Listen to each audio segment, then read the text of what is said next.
Welcome to This Explainer. Today, we're diving into the medical mystery of anemia. But hey, we aren't treating it as a standalone sickness today. Instead, we're going to look at it as a crucial clue in a much larger forensic investigation of the human body. Think of yourself as a medical detective, because today, we are learning how to read the clues. Okay, let's jump right in. To kick things off, we've got to shatter a really common misconception right out of the gate. Anemia? It's actually a symptom, not the disease itself. Think of it like that flashing red check engine light on your car's dashboard. It's warning us that something else is wrong under the hood.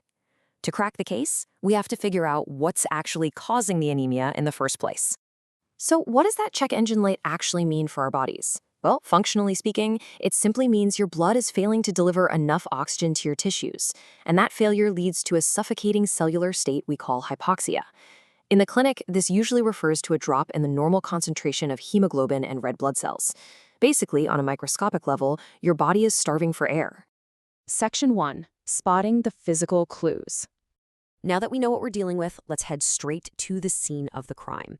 Because the tissues are starved of oxygen, one of the absolute first physical clues you'll spot is in the epithelial tissues. You're looking for that telltale paleness or pallor, like right inside the lower eyelid on the conjunctiva anterior rim. You might also catch the striking paleness in the nail beds, the palms, or honestly, just an overall pale skin tone. But the physical clues get way more specific, and frankly, it's pretty fascinating. Take Kalinichia, for example. This is a condition where the nails literally become spoon-shaped, which is a massive red flag pointing toward an iron deficiency anemia. On the flip side, if you see an unnaturally smooth tongue, that's the classic calling card of a megaloblastic anemia. It's wild how a lack of oxygen completely changes the physical landscape of the body. The whole point here is that we can start matching these symptoms to our suspects right away. We just talked about spoon nails and smooth tongues, but there is definitely more. If a patient shows up with jaundice or dark urine, boom, we immediately suspect a hemolytic anemia, meaning red blood cells are actively being destroyed. But if they are dealing with neurological dysfunction, that points us straight toward pernicious anemia. The body is literally leaving a trail of breadcrumbs for us. Section 2. The Master of Disguise. How the body adapts. Now, here's what makes anemia such a tricky suspect to catch. The human body is incredibly resilient, right? It will go to absolute great lengths to cover its tracks. What's super fascinating is the sheer contrast in how the body handles blood loss based entirely on time. If you have an acute, sudden loss of 50% of your blood volume, say from severe trauma, death is imminent. It causes circulatory collapse and shock. But get this, people with a slowly developing anemia can have that exact same drop in hemoglobin levels without going into shock. The body adapts so incredibly well that organs can still function with 50% less hemoglobin. So how exactly does it pull off this physiological cover-up?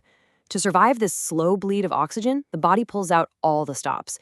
It increases oxygenated blood flow by making you breathe faster and deeper, and it pumps the heart harder to boost circulation, but it also gets clever with chemistry. It increases a molecule called 2,3-BPG inside the red blood cells, which lowers the hemoglobin's oxygen affinity in the tissues. We call this the Bohr effect. Basically, it forces the blood to let go of its precious oxygen a lot more easily right where the organs need it most. Section 3. The medical investigation. Because the body hides the severity of the issue so well with all those adaptations, a patient's symptoms might just range from feeling a little tired to full-on fainting. And that means we have to thoroughly interrogate the witness. We systematically check their dietary habits, ask about medications, and dig into any possible exposure to chemicals or toxins. We ask the uncomfortable questions, like checking for blood in the stool or urine. And we map out the timeline of their symptoms, things like muscle weakness, vertigo, or dyspnea, while reviewing their family history. It's all about building a reliable profile of whatever underlying culprit is causing this anemia. Section 4. Decoding the lab results. Okay, once we have the physical clues and the patient's story, it's time to take all that evidence into the forensic lab for some deep blood work. This is where the truth always comes out. We use hemoglobin and hematocrit as our go-to screening indicators, but you really have to know how to read the baseline. The cutoff for a diagnosis actually shifts based on variables like age, sex, elevation, and even stages of pregnancy. Oh, and it even changes based on smoking habits. Because smoking deprives the body of oxygen, a smoker's body compensates by artificially elevating hemoglobin levels. So a person smoking more than 2 packs a day gets a positive 0.7 adjustment to their expected hemoglobin cutoff. You literally have to make that adjustment for a correct diagnosis. Ultimately, when we look at the complete blood count, we're trying to figure out which of two core mechanisms is to blame for the anemia. Is it mechanism number one? The body is losing blood or destroying red blood cells faster than the bone marrow factory can replace them? Or is it mechanism number two? The bone marrow factory itself is broken, suffering from defects in cell proliferation, maturation, or survival. To really appreciate that first mechanism, you have to understand this one ratio, 5 to 8. Normally, your bone marrow is an absolute powerhouse. When you start losing blood, your marrow can ramp up its red blood cell production to 5 to 8 times its normal rate just to compensate. It's only when the blood loss outpaces this massive functional capacity that anemia truly sets in from bleeding or hemolysis. To find out exactly how that factory is working, we look at the red blood cell indices, basically the size and color of the cells under a microscope. This gives us the morphological classification. It's the exact structural modus operandi of the anemia. If the cells are abnormally small and pale, it's microcytic hypochromic, which usually points to iron deficiency. If they're massive, that's macrocytic, pointing to a vitamin B12 or folate deficiency.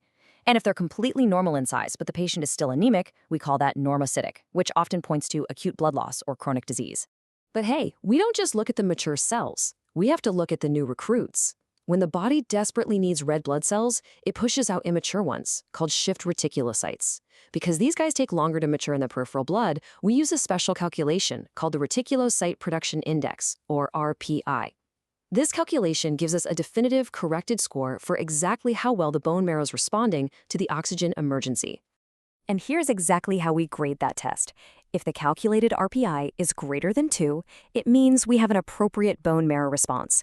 The marrow is valiantly fighting back against that blood loss or hemolysis. But if the RPI is less than 2, the response is inadequate. The marrow itself is failing to produce or mature the cells, which points us right toward hypoproliferative anemias. Ultimately, diagnosing anemia isn't just about looking at a chart and writing a prescription. It's about piecing together a really complex puzzle of patient history, physical anomalies, and hidden laboratory metrics to uncover the true underlying disease. So, the next time you or someone you know encounters that inexplicable fatigue, or maybe those strange spoon-shaped nails, keep the lessons from this explainer in mind. When the body flashes its warning signs, will you know how to read the clues and crack the case? Keep learning, keep questioning, and I'll catch you next time.